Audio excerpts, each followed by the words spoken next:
है उनका। जो लोग सही से वजू नहीं करते हैं, मुक्तदियों के सही से वजू नहीं करने की वजह से इमाम को मुशाबिहत होती है।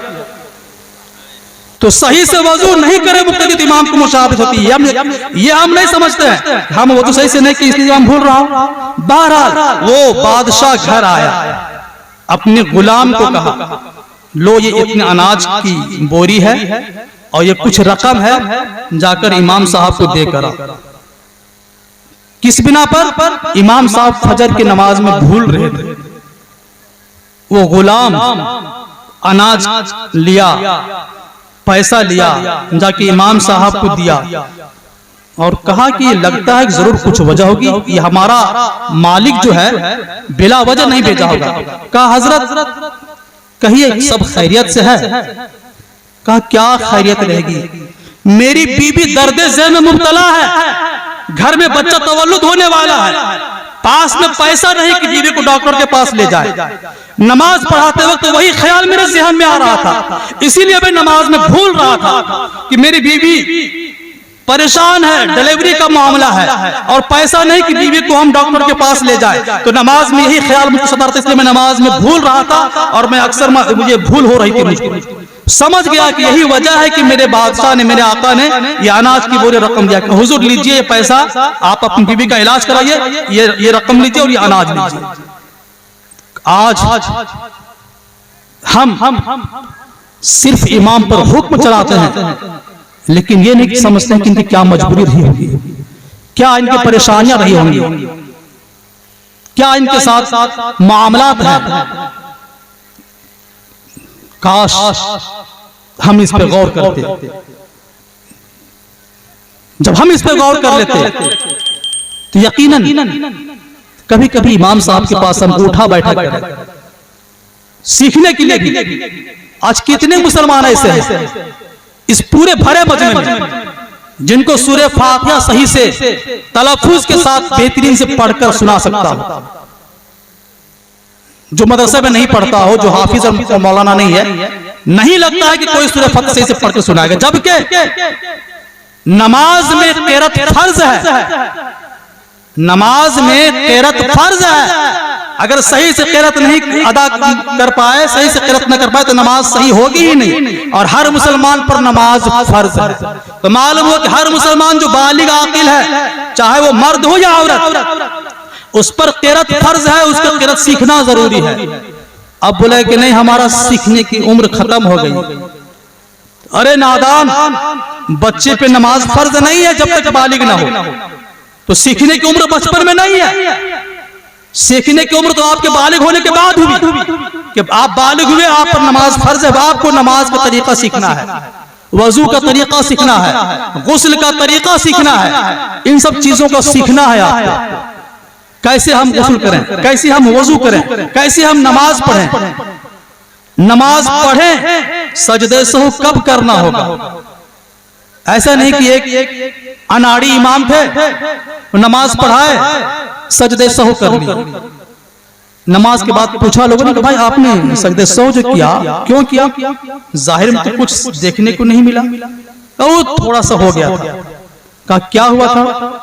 थोड़ी सी हवा निकल गई थी, थोड़ी सी हवा निकल गई थी, सजदे सहू कर लिया। तो इमाम को मालूम नहीं था कि हवा निकलने से वजू ही टूट जाता है, तो नमाज कहां से होगी। सजदे सहू तो उस नमाज की कमी को पूरी करने के लिए है। अगर कोई वाजिब भूले से छूट जाए, उस कमी को पूरी करने के लिए। तो ये हंसने की बात नहीं है। हम में से अक्सर लोगों को नमाज के वाजिबात मालूम नहीं है।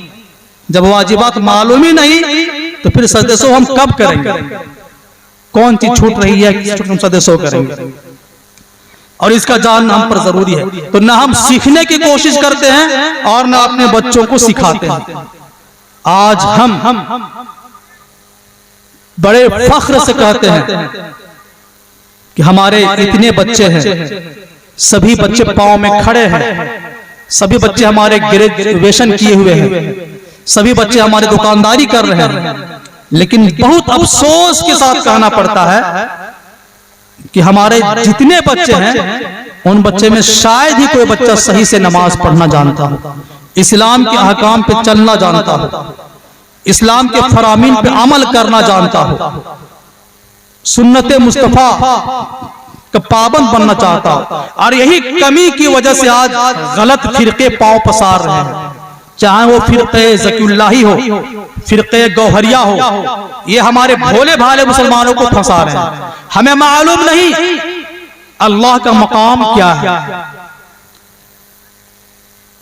अल्लाह वो है जिसने हम सबको पैदा किया और वो एक है। यही हमारे इस्लाम का कलमा है, ला इलाहा इल्लल्लाह। नहीं है कोई माबूद सिवाय अल्लाह के, माबूद सिर्फ एक अल्लाह की जात है। कोई अल्लाह के सिवा कोई दूसरा माबूद नहीं हो सकता, न कोई पीर, न कोई बाबा और न कोई फकीर अल्लाह हो सकता है जिसकी हम विर्द लगाएं, या अल्लाह के बजाय या गौहर या फला कहे। अल्लाह एक है, उसके सिवा कोई माबूद नहीं, सिर्फ एक है जिसकी इबादत की जाए। ऐसे ही रसूल पाक सरकार दो आलम सल्लल्लाहु अलैहि वसल्लम, अंबिया किराम जो कमो बेश 1 लाख या 2,24,000 आए, उन रसूलाने पाक का सिलसिला हमारे नबी करीम सल्लल्लाहु अलैहि वसल्लम पर खत्म हुआ। हमारे नबी के बाद कोई नया नबी या पैगंबर आने वाला नहीं, कोई नबी आ नहीं सकता। तो अब कोई कादियानी कहे कि फला नबी है, फला कोई ज़कीउल्लाही किसी को नबी माने, कोई गौहर शाही किसी को नबी माने, तो ये तो हमारे नबी के बाद कोई नबी आ ही नहीं सकता है, तो कोई नबी नहीं। वली का मामला है, वली के लिए शर्त है कि पाबंद शरा हो, कोई जाहिल वली नहीं बन सकता, कोई गैर शरा शख्स वली नहीं बन सकता। आलिम गौसे आजम ने अल फतुर रब्बानी में सफर नंबर 82 में लिखा है कि आलिम जिस शख्स का इल्म जितना ज्यादा होगा उसके अंदर उतना खौफ खुदा और उतना वो शरीयत का पाबंद होगा। तो खिलाफ शरा कोई भी शख्स, हमारा पेशवा, हमारा पीर या कोई वली नहीं हो सकता। जब इन मसाइल को आप समझ लिए तो फिर कोई ज़कीउल्लाही, कोई गौहर शाही, ये सब ना खुदा है, ना रसूल है, ना वली है और ना सही आलिम है। अगर आलिम होता तो खौफ खुदा उस पर गालिब होता। आलिम वो है जिसको देखकर अल्लाह की याद आए। तो मेरे बुजुर्गों और दोस्तों, हमें इन गलत फितनों से बचने की कोशिश करनी चाहिए। कोई हमें कितनों ही लालच दिलाए। एक चीज है, सूद का कारोबार हमारे अंदर बहुत ज्यादा पनप रहा। कुरान पाक में अहल्लल्लाहुल बैअ व हर्रमर रिबा, अहल्लल्लाहुल बैअ व हर्रमर रिबा, अल्लाह ने बै को हलाल किया और सूद को हराम किया। ये सूद लेना भी हराम है और देना भी हराम है। बहुत से लोग सूद पर पैसा लेकर गलत रस्म को पूरा करने के लिए शादी कम खर्च में भी कर सकते थे, लेकिन दिखावा करने के लिए, नामो नमूद के लिए सूद लेकर फैशन और दिखावा करने के लिए अपनी हैसियत से बढ़कर खर्च करते हैं, जबकि सूद लेना और देना दोनों हराम है। अब हद तो यह है कि लड़की वाले से पैसा लेकर लोग हज और उम्रा कर रहे हैं। जो सूद का पैसा है, ये हराम का पैसा लेकर उस पाक दियार तक जा रहे हैं और हाजी और उम्रा करने वाले कहला रहे हैं। सूद का पैसा लेकर बेटे की शादी में डिमांड की 7,000, 5,000 और हज कर लिया। इतना डिमांड 7 लाख, 5 लाख और हज कर लिया।